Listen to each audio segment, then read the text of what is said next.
Welcome to Living a Full Life podcast. Join us as we explore health topics that encourage raising healthy children, living a healthy life, and living the best life possible. Now, here's your host.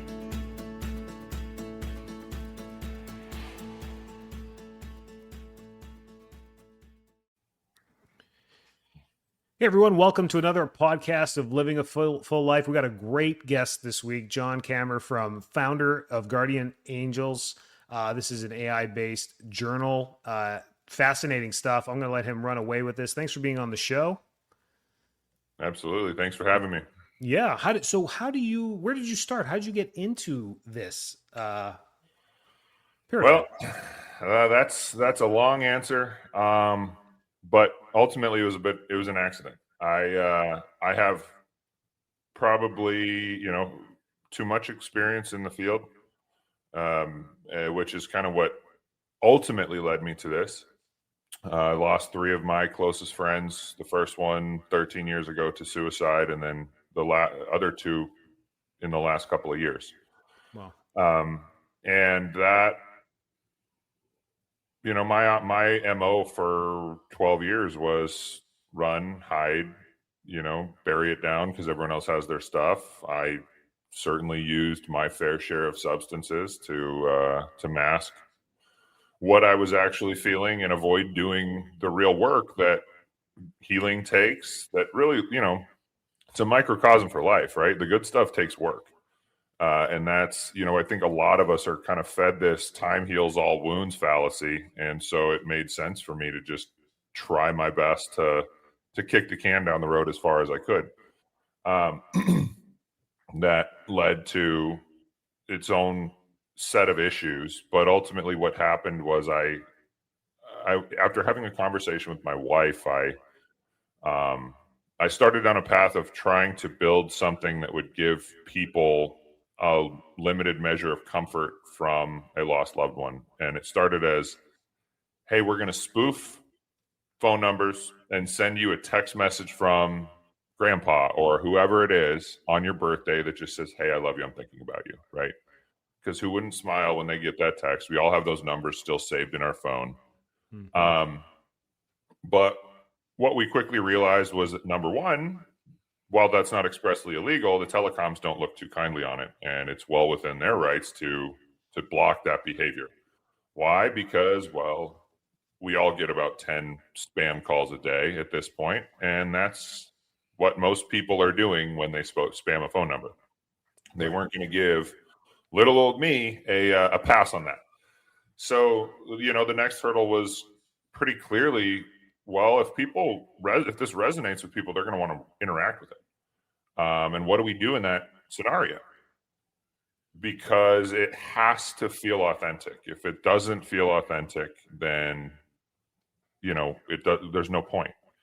And it was pretty clearly AI, but in order to scale it, but how do you make that feel comforting? How do you not make it feel like a robot on the other end that is cold and yes and no and black and white, right? And to do that,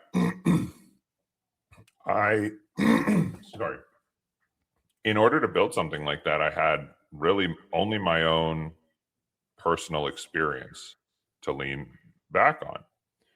So I built the first iteration. I trained the first one of these in the image of my best man at my wedding, who, I'm passed on New Year's Eve of 2023. And I, that one held a lot of guilt for me. I was not able to say a lot of things to him. He did this thing for me, stood up on my wedding day, the happiest day of my life, and, told some stories about the good times and the times that I wished he wouldn't have repeated and everything in between. And I fully anticipated doing the same for him, and I didn't get to. And I spoke to him once in the 7 months between my wedding and the day that he died. So for him to do that for me and for me to not find it important enough, obviously that's not a fair characterization, but as life gets in the way of little things. But that's how I felt. And that weighed heavily. So I used him as this, the guinea pig for this. And when I built it, I was able to say things that I wasn't able to say while he was alive. I was able to apologize. I was able to, ask him about the accident. And while I tried similar things in therapy, the empty chair technique and writing the letter, right, which are fairly common in grief therapy, I never got a response. And in this case, the response that he gave me was what triggered the release, triggered the tears. I hadn't shed a tear in 3 years. I didn't think I was capable anymore. I was just a shell. I'd shut down. And so almost instantaneously, the weight was lifted. And that's not to say that, I was healed in that moment, but it put me in a place where I was curious. I was ready to do the work. I was ready to face it. I had permission finally to forgive myself, which was the first, that's the prerequisite, right? Like that has to happen if you're gonna move forward. So in feeling that release, I thought almost instantaneously that there's something here. If this helped me in this way, this can help somebody else. Now, is that 3 people? Is that 1 million people? I don't know. But if it helps one person, then it's a screaming success in my mind. So off we set on trying to bring this thing to market. We've iterated a few times. It really started as kind of a nebulous, like, talk to your lost loved one and work things out. There's a few problems with that. It started with the best of intentions, but you do kind of tiptoe up to that line of what's delusion and what's not. The Black Mirror, not fallacy, but the Black Mirror kind of dystopian, like trying to talk to the dead and necromancy and all of the stuff that, that goes along with that. I was getting messages saying this is the devil's work. And on one hand, that, for a religious person, that may be 100% true. But that wasn't what we were going for. So it was great feedback to get early on, and really cause us to think about how we wanted to do this. Because at the end of the day, if this isn't helping people, then it stops. The moment that it hurts more than it helps, it stops. I fully believe there's more good to be had here than bad, but it needs to be developed responsibly. And there needs to be guardrails, and there needs to be that foundation in therapy. Now, we've worked with licensed therapists to build out the framework for how it operates. I have taken these steps to make sure that we are not doing things that are going to hurt people. And I believe that there is a space for a business here. Just that, profit may not be the overriding motive. It's a nice benefit to a well-reasoned and executed plan to help people.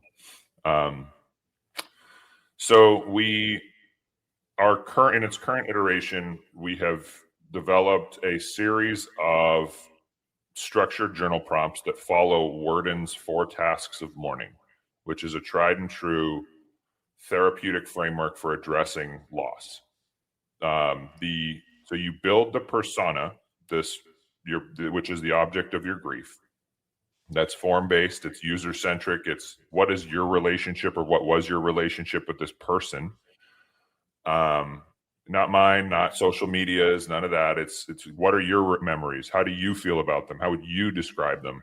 Because frankly, the rest of the world doesn't matter for that relationship. And that then becomes your guide for navigating this labyrinth of emotions and feelings, and how do we get to a productive place and get our, regain our humanity after one of the worst experiences that we can have in this life, right? Losing someone close to us. So, you get prompted at different, your desired interval. We have packages from 3 times a week to 5 times a week to every day, depending on how deep you want to get and how intensive you want to attack this thing. And your grief guide, your persona prompts you with these, and you get immediate feedback. So here's your journal prompt. It says it in the words of the person that you're talking to. It's tailored. And then when you respond, they respond back to you. So you can have those conversations, that feedback that helps you organize your thoughts to the point where all of a sudden you can kind of name what you're feeling, and you're in this place where, okay, I'm starting to understand how I'm feeling and why, so I can do something about it. Because that's the first step. For so long, I was just sitting there like, I don't know what to do. There was no starting place. There was no roadmap. I subscribed to I'm just going to sit here and wait. And time doesn't heal anything. It just lets you hide. So this is a conversational AI bot that's been trained by you using psychology in mourning, and the responses are computed, of course, by the conversational bot as it learns. And I'm sure it's only getting better. The more that people use this, the more that you get responses from them. You're probably getting better results with all of them as well. Now, I can see where people may look at this and be like, that's not cool. But from a psychological perspective, I mean, this tool there's nothing like it out there. I mean, you can go to therapy, you can go to grief counseling, you can go to all of the mental health options that are out there, which are great. But you're never going to get a response back that's in the tone of a conversation with your inner self. Honestly, let's be honest. It's never going to be with the person that's gone, but with your inner self. And that's interesting. Let's just talk about the good and the light in this first. That's really interesting. And that is a very, very useful tool. We can talk about how this can get out of hand later at the end, so that I was just trying to understand it, but maybe you can finish what I missed there on the AI portion on this, on the conversational portion on this. Many people don't realize that we've been using AI for over a decade. Siri is AI on your phone. Alexa is AI on your phone. When you tell it to do something, it's giving you the response in what it thinks is going to be the best answer for you that you've trained it to do. So we've been using this forever. GPS, Google Maps, it's all there. So we don't have to be scared of it. And now what we're doing on the back end with the tools that we have in AI is we can actually train it. We can actually build these conversational bots to give FAQ questions and answers that are, tailored, groomed, protected, good answers that don't get out of hand. And I'm sure you'll get into that, but maybe you can dive a little bit deeper into the build of that. That way we can move forward with this conversation with a little more clarity, because I was just listening to you. I'm like already thinking of all the horrible things that could happen with this, but let's keep the light in here. And did I get most of that? Is that how you built it? Kind of. So yeah, you bring up a couple of points that I wanted to hit on before I kind of move into that. So number one, we built this specifically to be a complement to therapy, not to replace therapy, not to, this is one tool in the broader tool belt. Yeah. So we're not coming for anyone's job. We're trying to build the thing that fills in the gaps, right? So you can't call your therapist at 3 a.m. when grief tends to bite us, right? If you've lost someone, you have sat there and stared at the ceiling more than likely and been like, damn, now would be a good time to talk, right? And then we have functionality in here that allows you to export it, take it into so that you have a starting point with your traditional therapist, right? So that's number one, is it's very intentionally designed to be that tool. I think the next thing that we hit on was how we're building it. So in its current form, it rides on top of the ChatGPT backbone. And it is roughly 30, it's basically a form-based super prompt. So while right now we're in the process of implementing an agentic framework where it'll learn and train, and train itself more fine tuned, but we're not there yet. So it's, you fill in these, the answers, sorry, to the questions, which are everything from what was your relationship with the person, how did you refer to each other, whether nicknames, so it familiarizes it, how would you describe their humor, their speech. There's even, if you don't know how to describe those things, we have little prompts that will help you come up with the right words so that you can refine it. Share a few, shared memories, shared interests. When did you first meet? So it gives it the context to respond to you in the way that you desire. And I think you brought up another really good point there, which was, we're having a conversation with ourselves, right? What AI does, what social media does, and they're demonized for it, but they just reflect you. When people talk about the algorithm and on Facebook or Instagram, it's just giving you stuff that you want. Whether you want to admit that you want those things or not, you are consuming the things that have triggered it to put those in your feed. Very true. And with AI, it is still a computer. So there is very much its outputs can only be as good as its inputs. And so, when people get these horrifying scenarios that arise from AI, what it is, to your point, it's been around forever. Neural networks were developed in the 40s. I listened to a podcast with Stephen Wolfram the other day, and this stuff has been around forever. What AI is statistical probability of what the next word is. Now we just have the infrastructure to process billions and trillions of data points as opposed to hundreds or thousands. So it's much more exact in what is the word that typically follows this word in context of the 40 words that were in front of it. But that's what it is. So it's not thinking, it's not coming up with, it's not making things up in the way that people have this boogeyman in their head.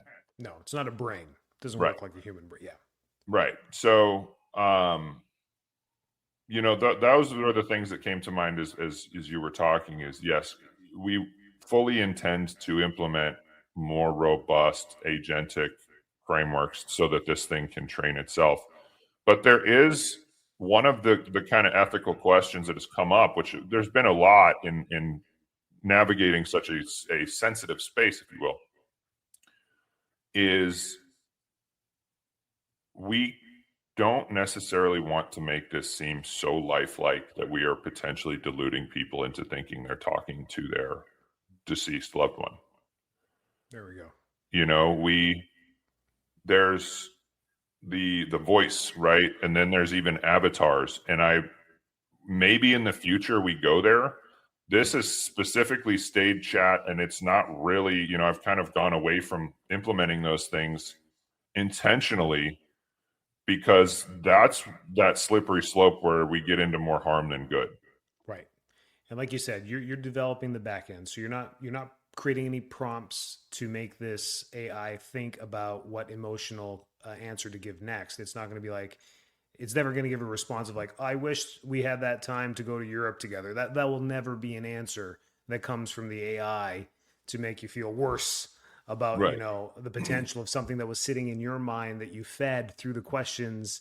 That's how you say these things are going to get better. So no, I'm a fan. I definitely am. Or otherwise I wouldn't have you on the show. I'd be one of those super conservative. But no, I'm a fan. I see the tool and I love helping people. And this is only going to help people if you use it. So no, this is great. Keep going. This is amazing stuff. Yeah. Well, something else you got out there was the idea of it's never going to come up with, something just out of the blue. A lot of what therapy is asking the right question. The answers are in here. We have them already, right? And so a good therapist, oftentimes, in an hour-long session, what do they speak for 5 minutes? And they just kind of, they ask the question and shut up. And then how many times in that hour do you go, huh? I can't tell you how many times I just simply need to say something out loud, whether it's to the wall or something else. And I go, wow, that's not what I meant, or that's not how I felt, or that's not, it just needed to come out. And so we're giving people a safe space to start that conversation with themselves and get comfortable with sharing, even though this is in a virtual environment and there's no, the other side is a computer right now. As you start to flex that muscle more, you become more comfortable with doing it with people, which is ultimately what I have learned in the last year and a half after running for a decade. That's where the healing lives. This is just a mechanism to get you there. And that mechanism can act in different ways. For some people, it's really about flexing that muscle. Some people, it's about thought organization. Some people, it's just about, starting to actually accept and process the loss, which is what Warden's 4 tasks are. It starts with accepting the loss, and then walks you all the way through. Where this really shines is Warden's fourth task is something to the effect of, I don't quote it, but defining what this relationship looks like going forward. Because what we know is, while the physical being may not be here anymore, the relationship does not die. And so how do you carry them with you in a way that allows you to live a fulfilled life, but doesn't have you forgetting? I think that is one of the major, major impediments to people being ready to do the work, as it were, is their fear and their desire not to forget this person that was so important in their life, right? If they could be assured that moving forward, instead of moving on, I don't like that terminology, but moving forward doesn't mean that this person is no longer there, that you have to forget about them, that it's just the relationship is dead as well. And so that realization and that validation and that, okay, we're going to hold your hand through this, is powerful. Yes, it is. This is fantastic. Good work. When did you start this? 2023? No, I technically launched this in May of this year. Great. Now, I would say realistically, I launched this in August of this year. Mm-hmm. And then really in beginning of December is when we made that switch to the journal, the nice. Framework of structure and how do we give people, more, a better place to start. So how does it work? Let's go through this. So somebody listened, they're like, you know what, this is great. How do we go to guardianangels.ai? Yep. And how do we get started there? Well, there's the landing page that kind of walks you through what we are, how we do it, use cases, and there's 45 call to action buttons that just say start now, start your first conversation, build your first persona, right? There's a 7-day free trial. Answer the questions. So the experience is you go in there, you answer the questions. As you're answering these questions, it's building the prompt and the profile on the back end for the is it conversational AI bot? Is that what it is? Yep. Good. For the AI bot to do its thing. And then what does that experience look like once it's all set up? How does that feel, or what do we do once we're in there?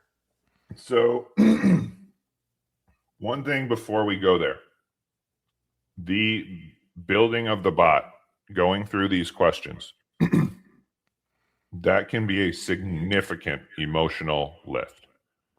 So if people go in there, I would say, unless this is a loss that you've already had some, done some good work in accepting, and that might take you 3 days. That might take you, because that's a trip down memory lane that's going deep already. And so I wouldn't expect, if you were to just fly through them, it's going to take you 15 to 30 minutes to answer those questions, which is fine. You can always change them. You can always refine them. You can always make them more specific. The answer is more specific later. But the more specific you are, the better the responses are going to be, right? This is the garbage in, garbage out, or outputs are only as good as their inputs thing, right? Yeah. So once you get through it, you say start chatting. You will be prompted at that point with something to the effect of, do you want to journal today, or do you just want, or are you not feeling the journaling? And you can either journal, at which point it will prompt you with your first prompt.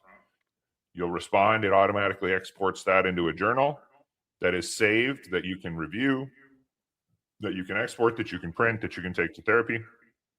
And then you get that feedback and you can have that conversation, right? So, one question might be, what is one place you've avoided since I've been gone? Right? So you respond to that. I don't go to the museum anymore because that was where we had our first date, whatever, right? And then it's going to respond to that. And so it's not just this one-way street of journaling. You get to kind of work this stuff out, and it's designed as, it's your lost loved one combined with a grief therapist. So it's designed to ask questions. It's not designed to give answers, if that makes sense. It does. So it does. Yeah, it's interactive. I like that. That's a great way to describe it. It's an interactive journaling, because maybe people are thinking the other end of the spectrum here. They're like, well, what's the difference between me just opening up a book and writing what I feel or what I think? It's the interaction. It's going to prompt you to go deeper on each of those, which is ultimately what's going to get you to the point where you have accepted, you've embraced, you've come to terms with what life looks like as you move forward. And that's what we're trying to do. It's great. You're onto something. This is great. I hope we can support you in every way possible. How do you feel about that? Does that cover does this give it justice, or what else do you want to add to this? But you've answered all my questions. That's why I asked that question at the end. I'm like, what? It makes sense. I think we've covered, the product, right? Yeah. How does this thing work, and why would I use it? Mm-hmm. I guess one thing that has kind of has come up throughout the process of building this and understanding more about grief and what it looks like. I built this specifically for loss of a loved one, right? Grief regarding death. We grieve a hell of a lot more often than the loss of a person close to us. So, whether it is a relationship that ends, you lost your job, you haven't, there's this thing called ambiguous grief, right? So you have a family member, a friend who's now an addict, and they're not dead, but they're not the same person they were. There's anticipatory grief, where you've got someone who is, in long-term hospice care, where you're kind of counting the days and they're not gone yet, but it's just a matter of time.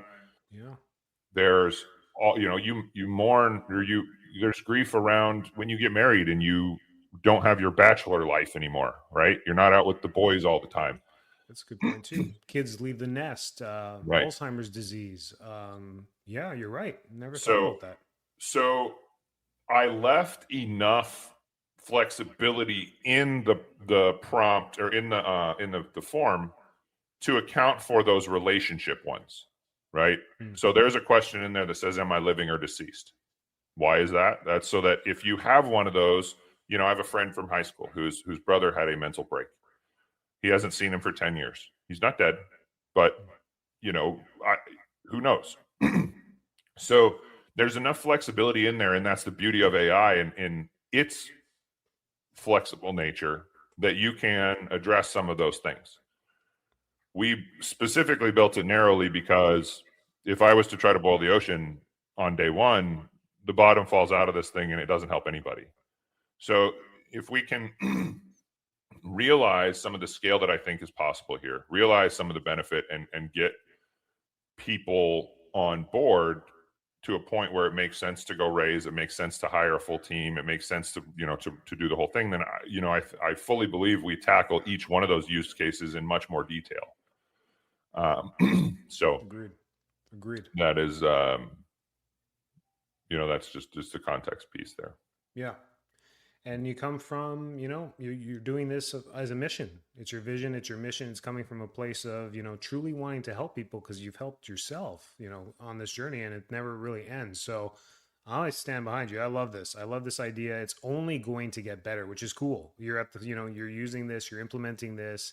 It's a tool that's only going to get better. So yeah, if any listeners are out there and you know someone that's, grieving, maybe you just pop them a quick email with the link, guardianangels.ai, and say, hey, check this out. Because you do a great job on the landing page describing what this is all about and what to expect from it. So it's pretty straightforward, comes from a great place.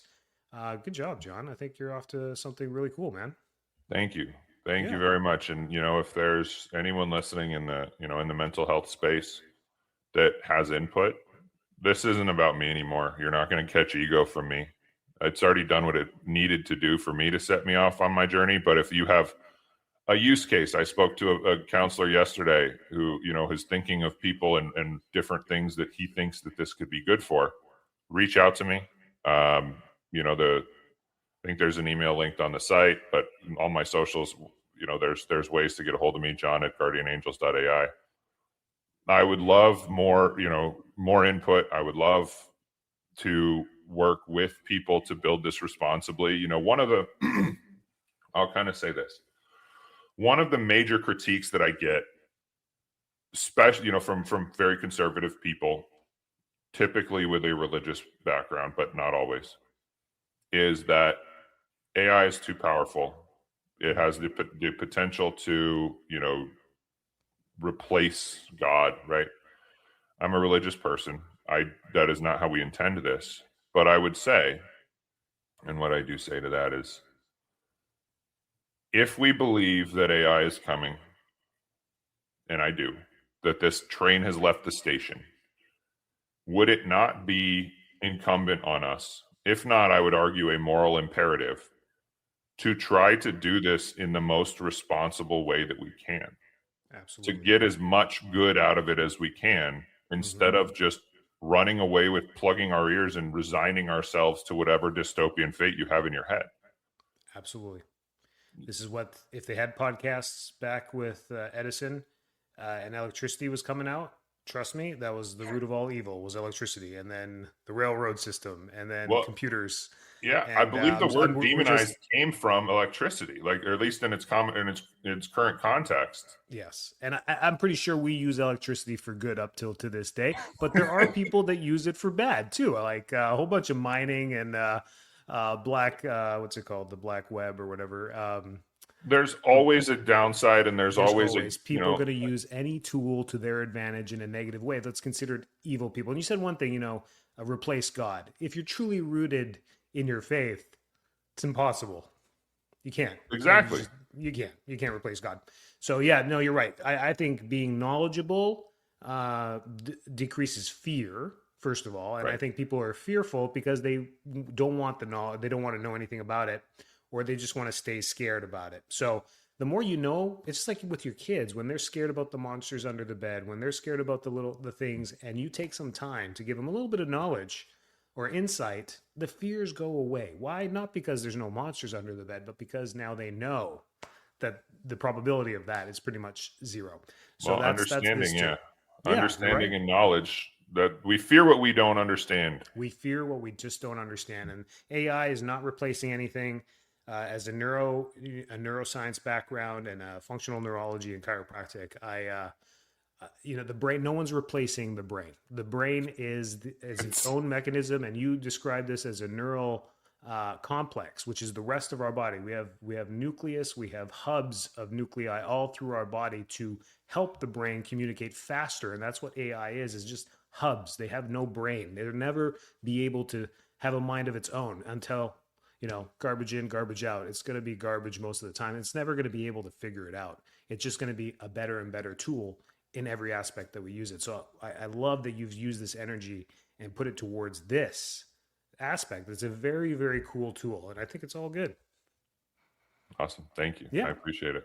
Awesome. Thanks for being here. Appreciate your time. Maybe we'll have you back once we get 2.0 out, because I know there's going to be a 2.0, a 3.0. It's only going to get better and better and better. So that's great. Well, I can tell you this, I'm not stopping. No, it doesn't sound whatever like my limitations are. Hopefully I can bring on some smarter people than I. to help push this thing even further. That's always the goal, right? I wanted to create a room where somehow I'm the dumbest person in the room. That sounds awesome. That's the best place to be, because then it's only up from there. That's awesome. Good stuff. Keep going. Cheers. Thanks. Yeah. Take care. Thanks so much for tuning into this episode of Living a Full Life podcast. If you're enjoying the show, please feel free to rate, subscribe, and leave a review wherever you listen to your podcasts. That helps others find the show, and we greatly appreciate it. Thanks again for tuning in, and we'll catch you in the next episode.